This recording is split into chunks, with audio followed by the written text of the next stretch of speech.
The National Desk, America's News Now.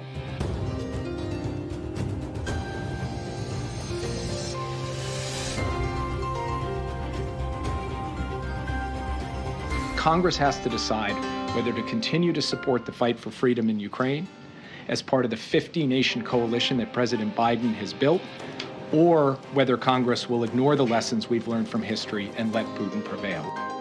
This gives Congress a stern warning as war funds for Ukraine quickly dry up amid that country's ongoing war with Russia.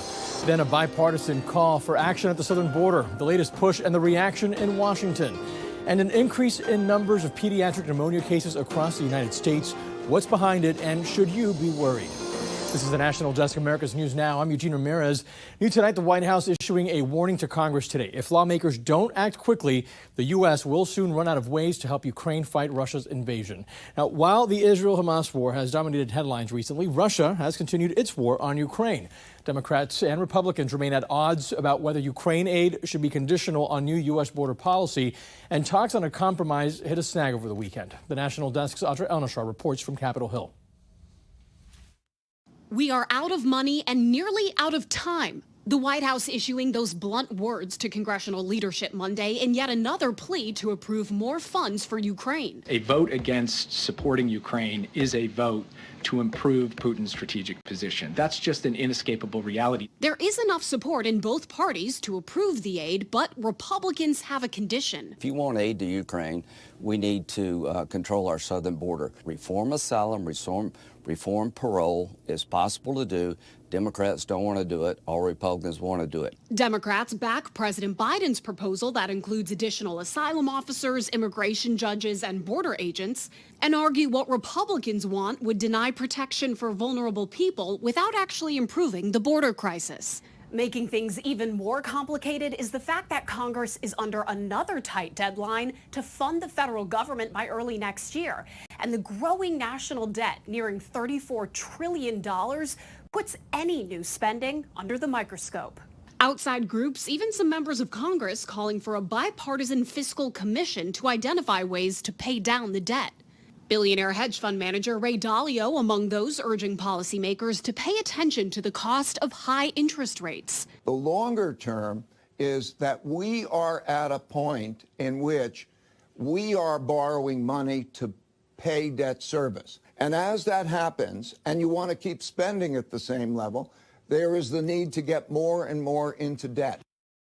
So as you can see, lawmakers have to decide, and soon, if this new spending, whether it be on Ukraine, the southern border, or also Israel and Taiwan, is worth paying that price now to avoid a more costly conflict down the road.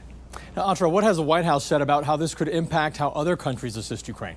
Right. If the U.S. does, in fact, run out of ways to support Ukraine by the end of this month, the White House says that could jeopardize support from other allies. Keep in mind, the U.S. has been by far the world leader in providing military, humanitarian, economic support for Ukraine, and really has set an example, especially with other key NATO allies. So Jake Sullivan, the White House National Security Advisor, told reporters today that should that happen, that Congress fails to act and the U.S. can't provide more weapons and other assistance to Ukraine, that the U.S. will still encourage allies to keep up their support. Now, what I found striking about that, Eugene, is the fact that the White House even entertained sort of a contingency plan here.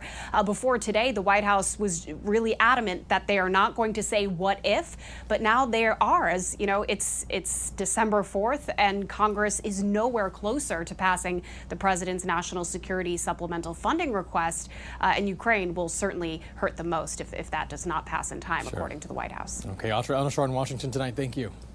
Meantime, in the Middle East, threats of a wider confrontation grow as the Israel-Hamas war continues now. The U.S. struck an Iranian-backed militia operating in Iraq, killing at least 5. U.S. officials said that they identified an imminent attack and then had to act accordingly. Now, this is the 6th response by the U.S. military. U.S. troops in the region have been attacked or targeted at least 76 times in the past month. And it all comes as the U.S. Navy in the Red Sea responds to increased military action by Houthi rebels, also backed by Iran. Over the weekend, 3 commercial ships were hit by missiles in the Red Sea. A U.S. warship also shot down 3 drones in self-defense during the attack, which lasted several hours, according to the U.S. military. The U.S. blames Iran for that hostility. And here at home, U.S. and Israeli authorities say a small western Pennsylvania water authority was just one of multiple organizations breached by Iranian-affiliated hackers. The FBI confirmed that they have identified similar breaches across the country, tracing it back to a group called Cyber Avengers, which is reportedly affiliated with Iran's Islamic Revolutionary Guard Corps. The second phase of the Israel-Hamas war ramps up as well as Israel is now engaging Hamas militants in both the north and the south of the Gaza Strip.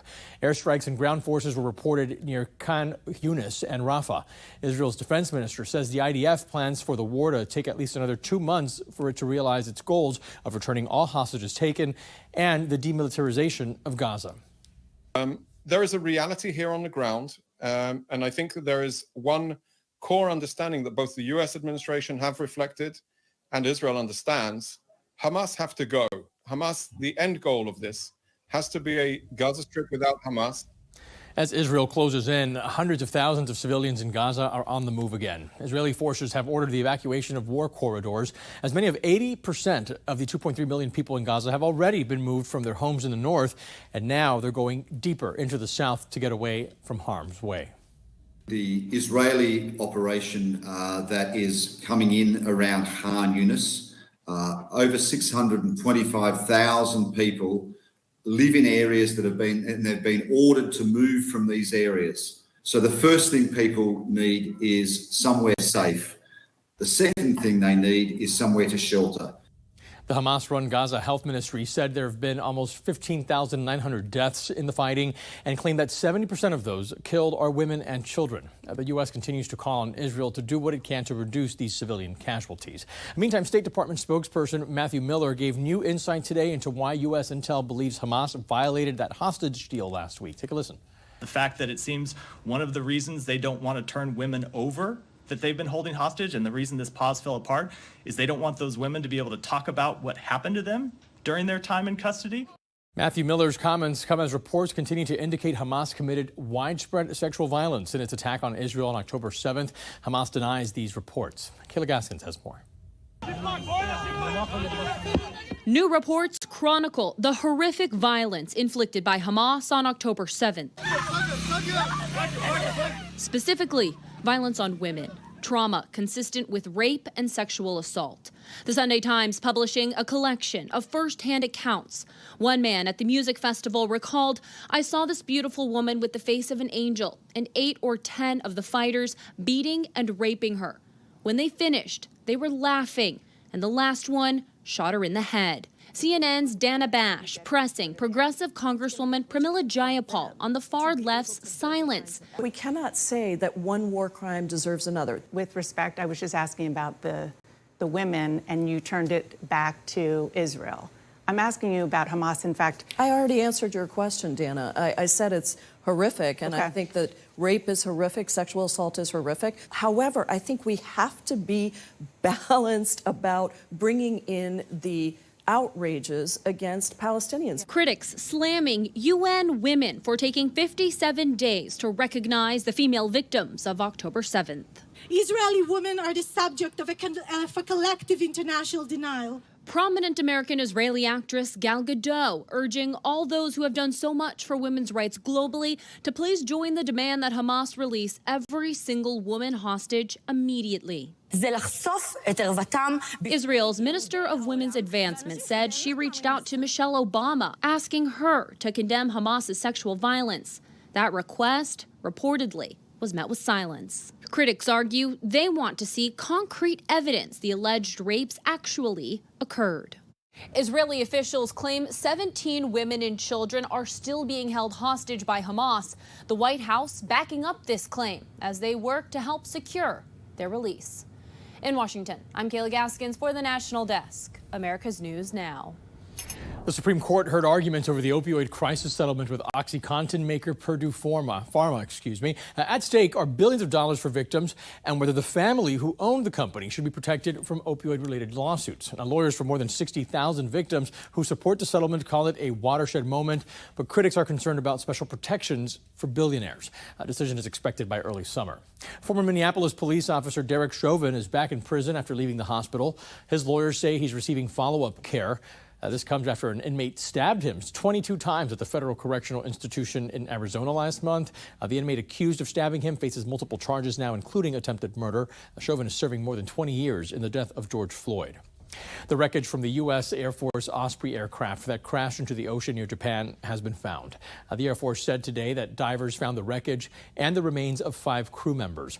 There were 8 Americans on board when it crashed. The body of one victim was recovered earlier. The 7 others had remained missing. 2 people are now still missing.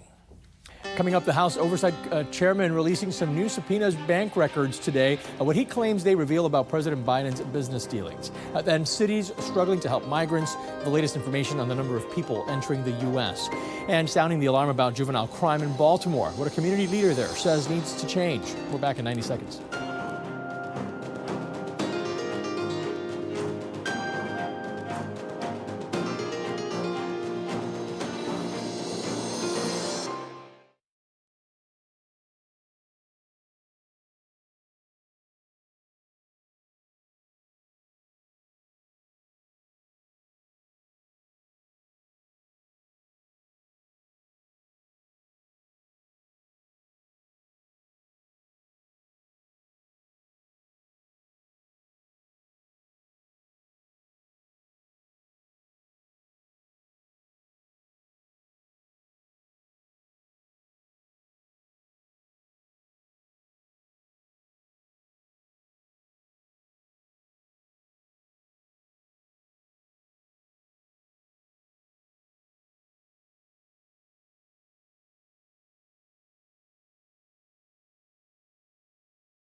House Republicans are stepping up efforts to impeach President Biden. House Oversight Chairman James Comer released new subpoenaed bank records today, claiming the president received direct monthly payments from Owasco PC, a business entity headed by his son, Hunter Biden. Payments from Hunter's business entity to Joe Biden are now part of a pattern, revealing Joe Biden knew about, participated in, and benefited from his family's influence peddling schemes. This is not the first time the committee releases bank records, but despite the alleged paper trail, they have failed to prove Joe Biden was part of any pay-for-play scheme. The Biden administration has repeatedly and adamantly denied any wrongdoing by the president. House Speaker Mike Johnson has indicated that the House will take up a floor vote to formally recognize an impeachment inquiry into President Biden. Former Speaker Kevin McCarthy began an inquiry in September without a vote from members. No vote has been scheduled, but one is expected as soon as this week. Now, lawmakers are demanding a major change at the U.S.-Mexico border as northern cities struggle to help migrants bust there from the border. National correspondent Christine Frizzell reports. Coming up. In El Paso, Texas, Border Patrol agents say the city's storm drains are just the latest way criminal organizations are exploiting the system to get migrants into the country illegally. A lot of children, people will do anything to get through, and the smugglers, they don't care about the life of the person. We've had a couple of people die in there. Migrants by the thousands also continuing to show up at the border itself and turn themselves in, asking for asylum, though the majority don't qualify under current law. This port of entry in Lukeville, Arizona is now temporarily closed because it saw such a huge increase in migrant activity.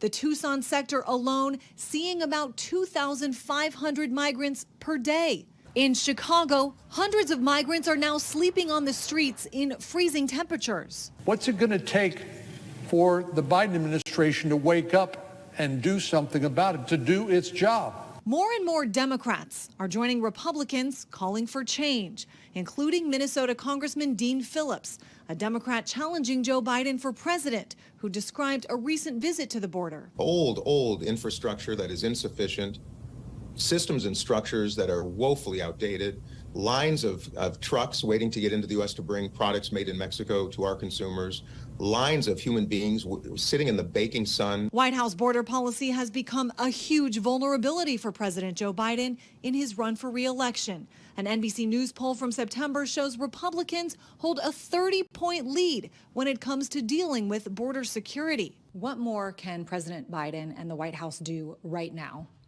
Well, you know, they need to increase the removals a lot more. You deport, you show repercussions, and you show them going back, because otherwise all you do is see videos of people streaming in, but you don't see people going out. Those images can be powerful. In Washington, I'm Christine Frizzell.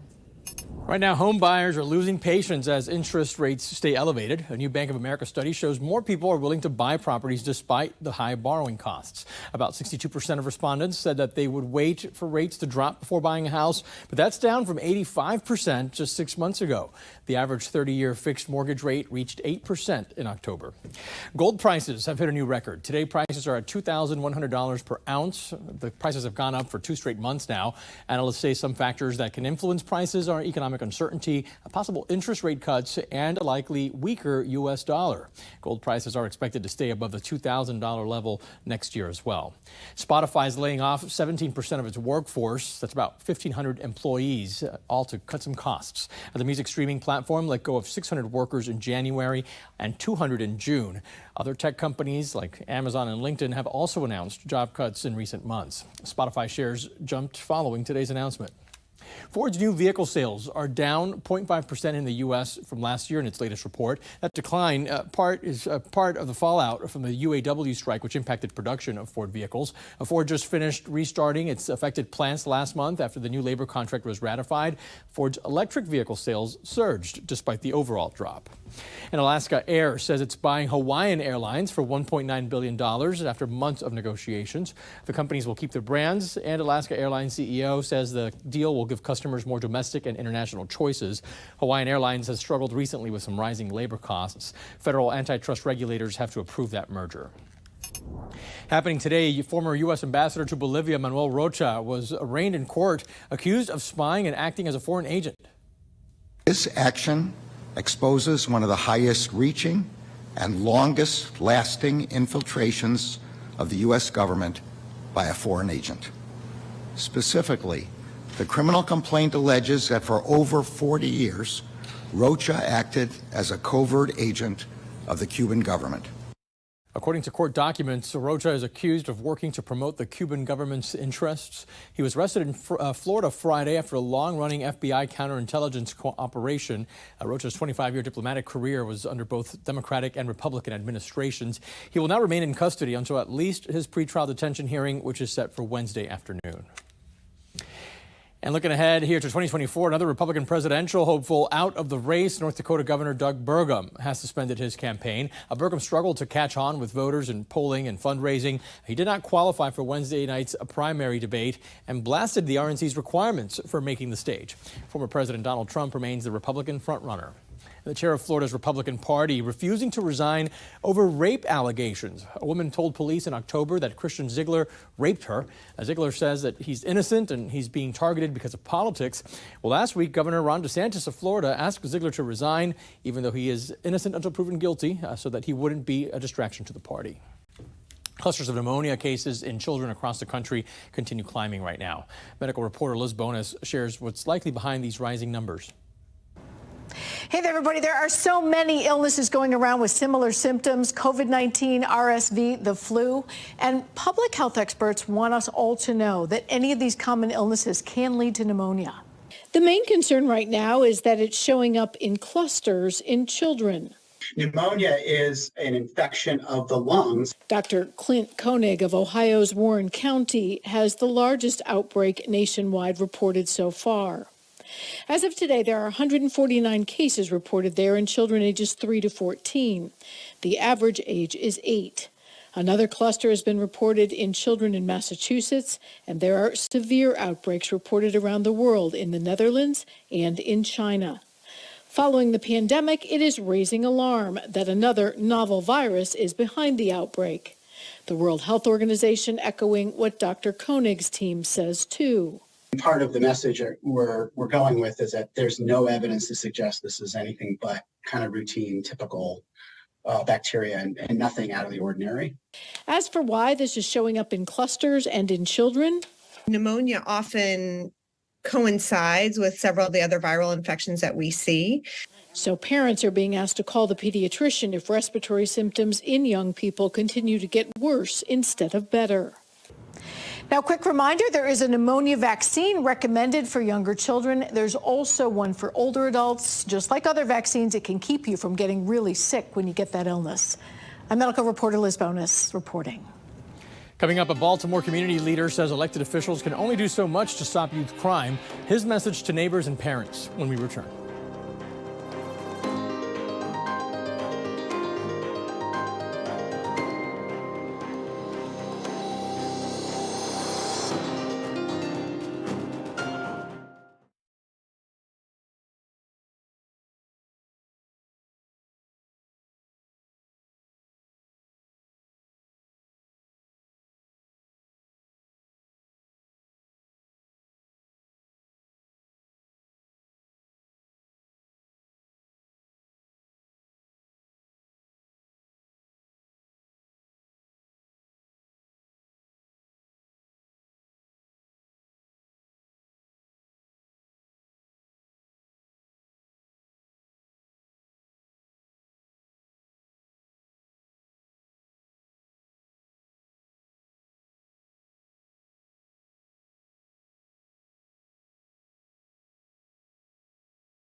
This is the National Desk, and we have reporters all across the country in your neighborhood covering issues that matter to you. We're taking the pulse of America.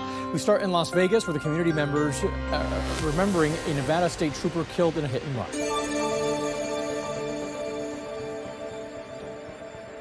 The last interaction was fun. He made us laugh. You know, he joked with us, and it was a great time. It's really sad that I'm not going to have that anymore. When Robert Babcock moved into his neighborhood, he says one of the first people he met was Trooper Alberto Felix. Babcock says he was instantly drawn to the father of two. He was a great guy, great family man. You know, when we first moved in, we didn't know we had a trooper in the neighborhood, and then all of a sudden he pulled in with his police car, his trooper car, and then we realized, oh, we live across the street from a trooper. That day he was out with his kid teaching her how to ride a bike. Babcock says the last time he saw Trooper Felix was on Halloween, when the officer took his children around their neighborhood to trick or treat. I mean, he was a father like any of us would be.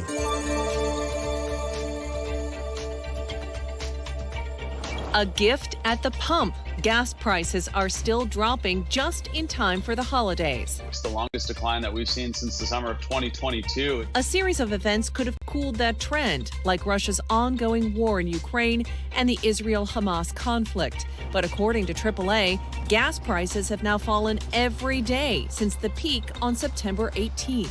That's the good news for the next few months. The bad news is that if Middle East tensions remain high into the first quarter of 2024, then you'll see gasoline prices move up independently of crude. According to AAA, the average price for a gallon of regular gas nationwide is down 25 cents from a month ago. In Washington, we're down 30 cents. But our prices are higher than the national average because of taxes and climate change initiatives. Marvin Doc Cheatham says he leads one of the largest neighborhoods in West Baltimore. We have a little more than 36,000 residents who live in our community. But the president of the Matthew Henson Neighborhood Association is sounding the alarm. Matthew Henson, on Monday, we declared a state of emergency over the trend of juvenile crime. These kids are off the hook. Calling on neighbors to step up, say something, and set an example. Desperate to see a change. So we're saying, yes, we put responsibility on the elected officials to do what they can.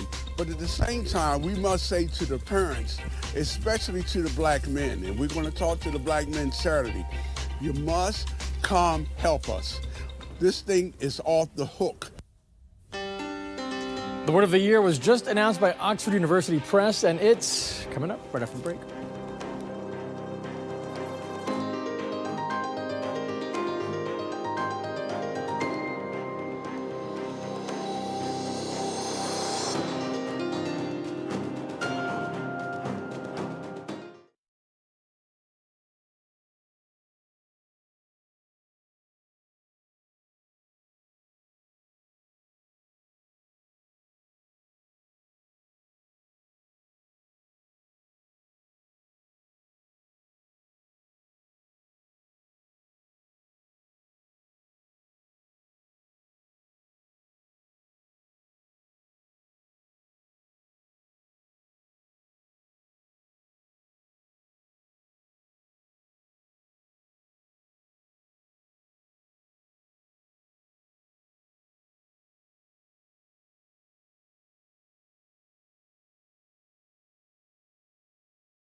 Welcome back. Well, listen to this now. Even college football is becoming political. Florida Senator Rick Scott is demanding texts, emails, even notes from members of the College Football Playoff Committee.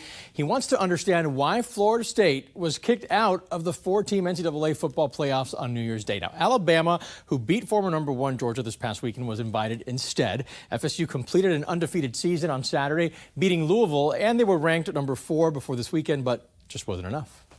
All right, on to that Oxford University Press naming its word of the year, and you have it right there, Riz. Not to be confused with Ritz, by the way, two different words. Riz, it's a word used by Gen Zers to describe someone's ability to attract or seduce another person. You were saying, that person has a lot of Riz. It's not to be taken from the middle of the word charisma, but it can also be used as a verb, as in to riz up or chat someone up, for example. Riz was chosen over Swifty, sorry, Taylor, situationship, and prompt. To do it for this edition of the National Desk. Don't forget to join us tonight for the evening edition of the National Desk. You want to check your local listings for the exact time where you're at. I'm Eugene Ramirez. Again, thanks so much for watching. See you later tonight.